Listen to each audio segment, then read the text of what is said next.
প্রতিটা পুজোর মতন এবারে সরস্বতী পুজোটাও আয়োজন করা হয়েছে। তো সকালে সমস্ত যোগাযান্তি করে দিয়েছি।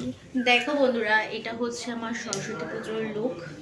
একদম তাড়াহুড়ো করে রান্না বান্না করার পর জাস্ট এটা করে নিয়েছি।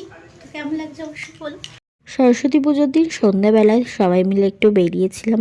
আগের মতন এখন আর অতটা ইন্টারেস্টিং লাগে না, তবে বৌদি যেহেতু খুব জোর করেছিল চল, আর সাথে যেহেতু বাচ্চাও রয়েছে, ওকে বাড়িতে রেখে যেতে হবে বলে না আমার না ঠিক বেরাতে ভালো লাগে না এখন আর। তো যাই হোক, চলে গেছিলাম মধ্যমগ্রামের সুভাষ মেলা। অনেকেই হয়তো চিনবে সুভাষ মেলা, কিন্তু বহু বছর ধরে হয়, আর ছোটবেলায় না প্রচুর আসতাম, আমার ভীষণ ভালো লাগতো। তারপরে এখান থেকে খেলাম একটু ঘুগনি। ঘুগনিটা কিন্তু বেশ ভালো ছিল। এই সাদা শাড়িটা যেটা দেখছিলে, ওটা কি শাড়ি তোমরা জানলে কেউ কমেন্ট করে জানিও। আমার কিন্তু বেশ ভালো লাগছিল শাড়িটা। তারপর চলে এলাম ডিনার করতে। অনেকদিন পর যেহেতু একসাথে বেরিয়েছি সবাই, তো ভাবলাম রাতে ডিনার কমপ্লিট করেই বাড়ি যাওয়া যাক। তো এখানে আমরা হাটারিতে চলে এসেছিলাম, আর এখানে এখন আমরা বসে ডিসাইড করছিলাম কি খাওয়া দাওয়া হবে। তো আমরা যেহেতু আজকে অনেকেই রয়েছি, তো আমাদের এক একজনের এক এক রকম চয়েস ছিল। তো লাস্টলি আমার বর এখানে বসেছে সিলেক্ট করতে।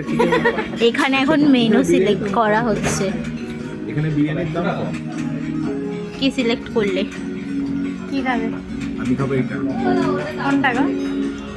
ফাইনালি আমাদের প্ল্যাটার এখানে সাজিয়ে দিয়েছে, ওরাই সার্ভ করে দেবে বলেছিল, তবে আমি এখানে ভিডিও করার জন্য আর সার্ভটা করাইনি। তো আজকে ভিডিওটা একটুখানি, তোমাদের কেমন লাগলো অবশ্যই জানিও। ভালো লাগে লাইক করে দিও। টাটা।